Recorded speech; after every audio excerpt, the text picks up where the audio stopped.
We shall call to order the October 19 meeting of the Economic Development Authority for the City of Lynchburg. First up will be a roll call. Sean Hewitt. Here. Pat Mosby. Absent. George Ann Sneed. Here. Kimberly Sorensen. Here. John Stone is here. Richard Tugman.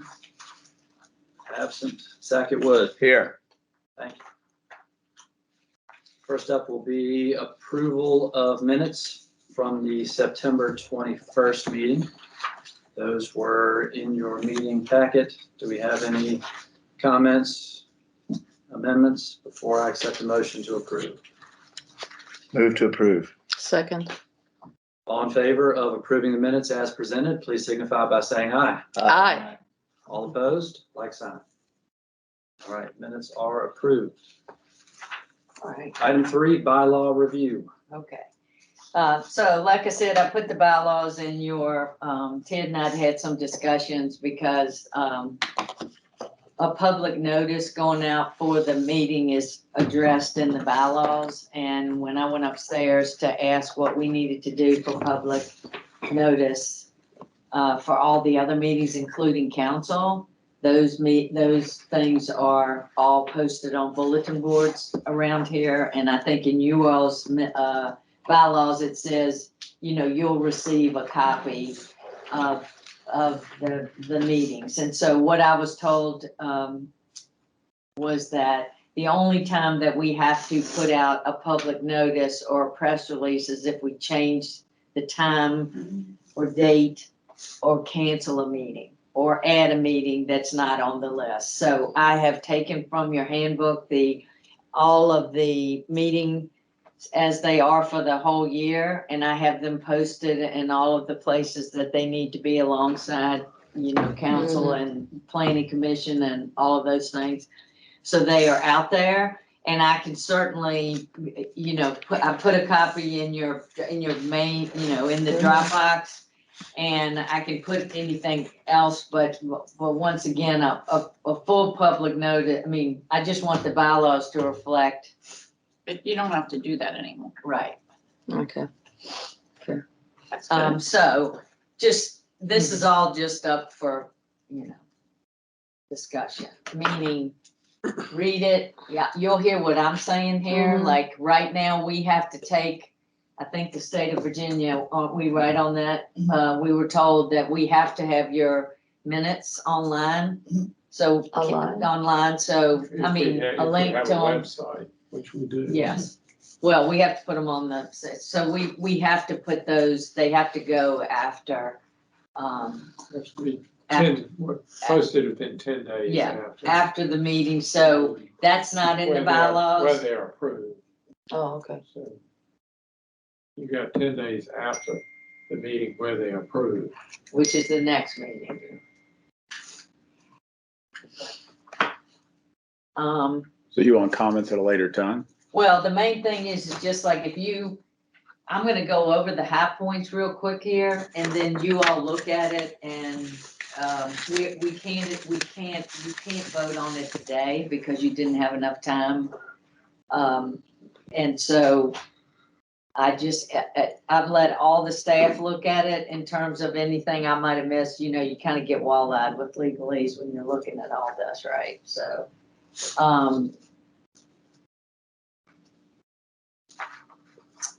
the other things for me were just that, you know, the secretary treasurer and all of that, right? Just those two things were lumped together. So I don't, you know, I'm not saying you need to change them, but you could have a secretary and a treasurer, but that person has a lot of responsibility on here that is really the responsibility of us here. And you know, you're to review things, but it's the responsibility of us and Brown Edwards, and Ted takes the minutes, which no other staff takes minutes at every other board or commission here.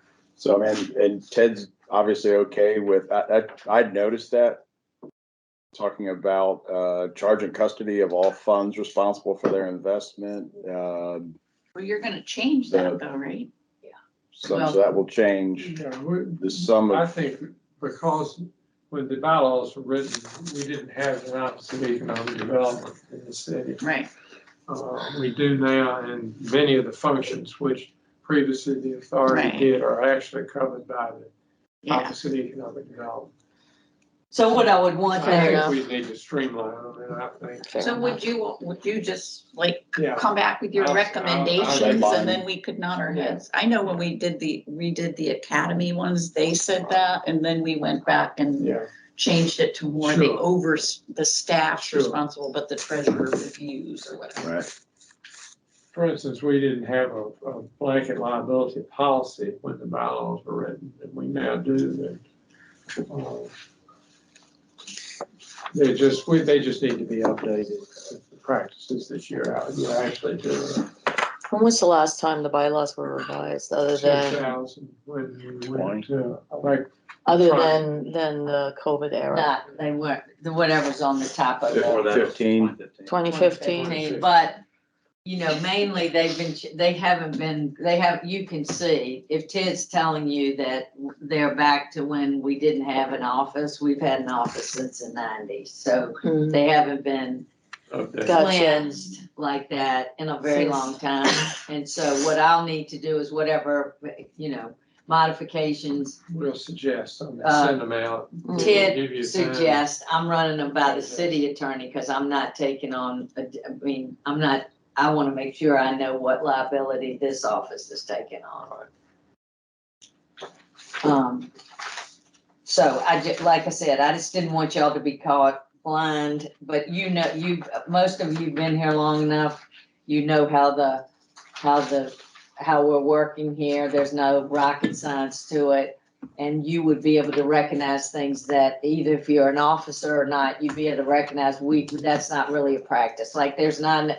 Yeah, There's an it makes executive sense. committee in that you have a president, a vice president, a secretary treasurer, and an assistant secretary treasurer. We don't have executive committee meetings. You do not. Okay. So, That's fine. If we don't have, if you all would like to have that, you can think about it and put another meeting in there. If you don't wanna do that, get it out of here, cause I don't wanna be responsible for something you're not doing.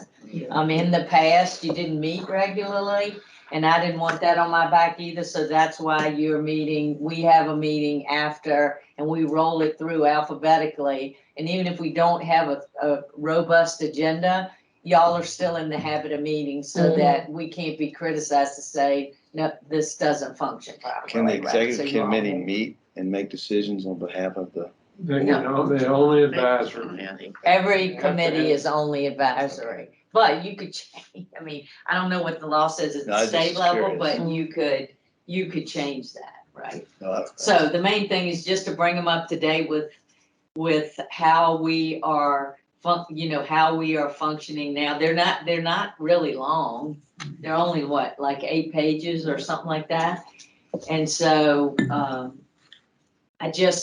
Ted suggested when I was talking about what we had to do in order to do a public notice. The other part is, Melissa was here for 27 years and Keisha's coming in.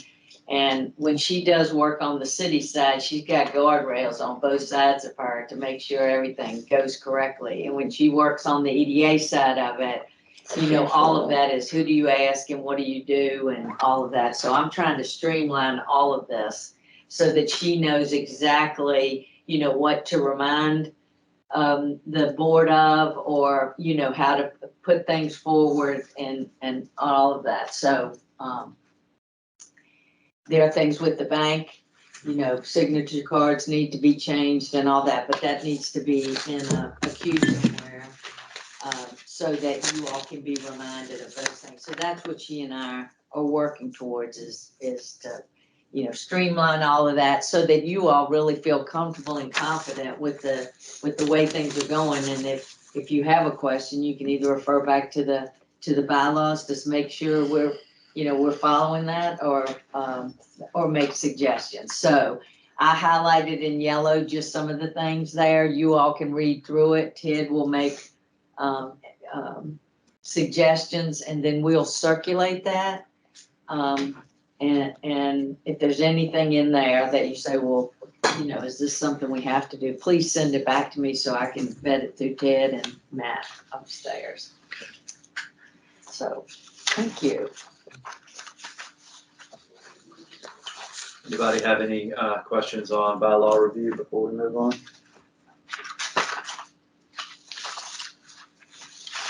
Next up will be a staff report, Marquette. Okay. So thank you, anybody that could or attended, I'm sorry, the taking care of business meeting. We were talking about it this morning. It was the best attended one we've ever had. That takes a lot of work, but well worth it. We really tried to, the annual report, obviously, Emmeline and the team did a great job pulling this off, but it was we were down to the wire. I don't want that to happen anymore. And all of this really was, was done with just existing staff with Anna kind of in the background, and that's never occurred before. She was the catch-all, and so there were a lot of things that didn't catch all. So, but I'm very proud of the report and all the hard work, and so this is our documents online, and we kind of use this. I gave it out yesterday to the leadership team. I think some of the people we have the hardest time understanding what we do are within the city sometimes, but I really wanted to focus on how important, certainly how important the hardcore economic development side of it is, but the site selection side of it to be added in, all that work that's been done there. The work that, Alicia just submitted redesignation for the enterprise zone. That is huge, a huge thing for us. That's all done in the middle of everything else that they have on their plates to do. She also submitted the MUMS grant to DHCD for the project down on the corner of 12th. And that has been, we've received that. Now comes the fun part. And so all of that is fantastic, but also on the tourism side. The biggest bulk of our budget is in personnel over on the communications and all of that side of the house. And so they do a yeoman's job of putting out all of this information, but a lot of that ends up in the tourism space of it. And I think our economy is a big reflection of the work that we've done with the brand campaign and with tourism. Those of you that were there heard me talk about Andrew and the sheer volume of calls and everything that he makes and what an impact that has had. And I feel like sometimes people just think that the tourism just happens, and it most certainly does. And it's a big deal, right? And growing that along with everything we can do to support our existing businesses as well as attract new businesses is what we need to be focused on. And hopefully when you look at the report, you can see how it all ties together. So every dollar that we spend on bringing talent here is a dollar we can use to remind residents why this is a great place to be and to attract visitors. So it all kind of comes full circle. And so that was a really great event. The glass house was beautiful. And I think, we're really trying to, because there are so many events and all of you all, nonprofits, everything, there's all kinds of things there to support. This is our one big event. This is our one big publication. And we really want to try to make it, an event that people like and want to make time to come to. It was great. So I appreciate that. Yeah, it was great. And so we, like I said, once we got over the hump, so we had a debrief, and there wasn't anything that necessarily that I would have changed. Everybody was on point. Back to Andrew, when he's calling on people in groups, is there anything, just one big kind of gap that always is We shared don't have a with him civic of center. Civic Center's the big We thing. don't have a civic center, but on the other side of it, you're really grateful you don't. Every city, has gone down that road. As a matter of fact, yesterday, I was sitting at EC Glass, and really that glass auditorium was built as a city civic center.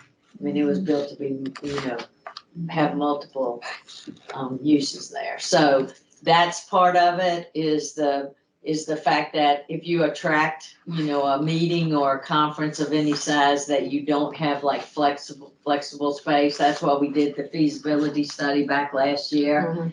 to look at, what we could handle in terms of flexible space, right? Without getting way out over your skis, right? Without having something that just sits dark a lot of the times and you have to, but larger kind of conferences and stuff are what's there. But there's the market has changed so much in all these niche markets. Mhm. Like you really can't hone in on what exactly, like we're really great for regional or state or those types of meetings of professionals. Like we've really tried to get city staff and leadership to the organizations that they're members of to bring their meetings and conferences here, right? Because it's a sweet spot, especially if you do it downtown and you've got, ideally the Lynchburg Grand, the Virginian and the Craddock Terry, everybody can walk everywhere. And then you could use the academy, you could use different places there. So, that is a great side of it. And the sports tourism side of it is we're getting ready to do a reboot on that plan. And I'm really excited because of the work that's been done with the anchors here, with all the colleges here. They are all on board and their ADs are all on board, which, Liberty is a no-brainer, right? Their facilities are just off the chain, right? But they are so incredibly busy and everything all the time. I really want to be able to show University of Lynchburg and Randolph and even Sweetbriar and all of them what can happen when they bring some of these events on their campus in terms of students, potential students, and also fees for the use of their facilities. Mhm. So that's another big thing out there. I also wanted TED, because TED is the visitor center and the museum, that the museum be, not have to Included, yeah. do something separate, but be included in this. So anyway, thank y'all for coming. It was great. Appreciate it. If you need any of these, we can send you the link to any of that. Is this the mall? Yeah.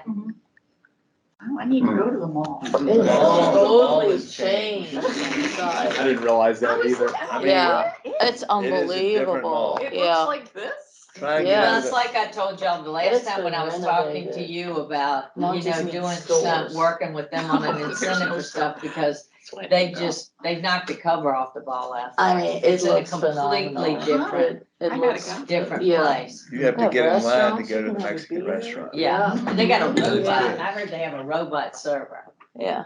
I haven't seen the robot, Uh-huh, but yeah, yeah.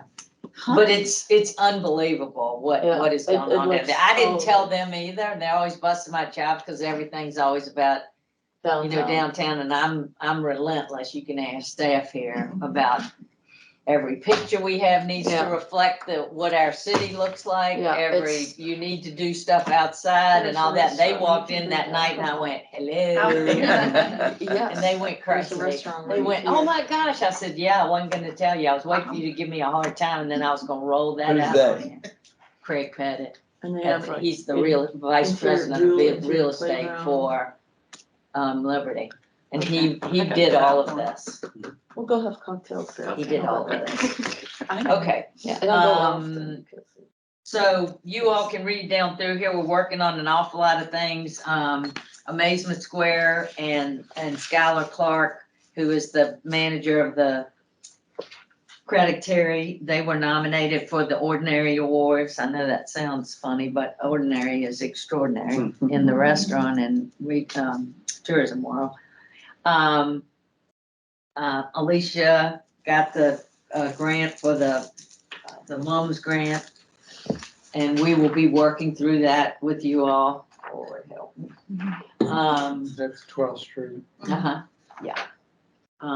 But we will bring all of that back, and we are, we're working on, sites A and B with the urban forester and, the airport. And our capital improvement budget is due next week. And I'm working with Dewberry to see if I need to tweak that at all. The CIP is done out over a 4-year kind of look there. And we're not far enough along with these two due diligence to really get hard numbers. So I'm working with her. I gotta call, I'm trying to work with her to see do I need to tweak anything in the budget. So council's taking it out, whatever I put in there, but at least I got in there. So I'm very excited. But I understand they have other priorities, and I'm really grateful that we have these two grants that have helped us move the ball forward. Congratulations on those grants. Yeah. I saw the announcement and a Yeah. few other, Yeah. yeah. And the airport, Congratulations. Andrew Yeah. got the Yeah. grant, Yeah, the at the 600,000. airport, Yeah. and all of that is That's focused on exciting. trying to, Chicago. Yeah, to move that ball forward. So that excites that me. is it from me and What Rick. airline is that with? American. Still Yeah, American. Um, Somebody asked me yesterday if Allegiant is flying out of here because I don't they think saw so. an Allegiant. I think that was just a Roanoke. road note that they had to land in Lynchburg for something. Oh, they saw a plane? Yeah. I've never heard of that. so just a couple of things in your Dropbox is that, I put the Virginian, a letter from Blair and he did an overview of where all the grants stand and everything. So the EDA loan will be paid off next year, and the city's loan will be paid off the year after that, I believe. So just wanted to bring that to your attention. Also wanted to bring to your attention, I don't know if I mentioned it last time, but you all have a minor equity stake in Bluff Walk, and they sent their annual update, and I put it in the Dropbox for last time's meeting. And I might have forgotten to say something about that. Clayton's run the economic overview. That's usually kind of a quarter behind, right, Clayton? When you run it, It's like 9 months behind. okay. But we want to get I know it's got a lot of data in it, and it doesn't change significantly, but I still want you to get used to having it and seeing it. So perhaps, it sparks any kind of discussion. But as I've said in here before, this office is working on every facet of economic development that's out there, and to, and we are all dancing as fast as we can. Okay, that's all, and I've got the financials were given to me this morning at dark 30, so put those in your Dropbox as well. Thank you. You're welcome. Any questions on that? All right, so we are intending to head into closed session, correct? Yes. Yeah, somebody needs to make a motion pursuant to 2.23711. A3, consideration of the acquisition of real property for public purpose or the disposition of publicly held real property, where the discussion in an open meeting would adversely affect the bargaining position or negotiating strategy of the public body, and pursuant to 2.23711A5, for discussion concerning a prospective business or industry or the expansion thereof, when no previous announcement has been made of the businesses or industry's interest in locating or expanding its facilities in Lynchburg. I motion to do so. I'll second that. All in favor of said motion, please signify by saying aye. Aye. All opposed, like sign. Motion carries. We are in closed session.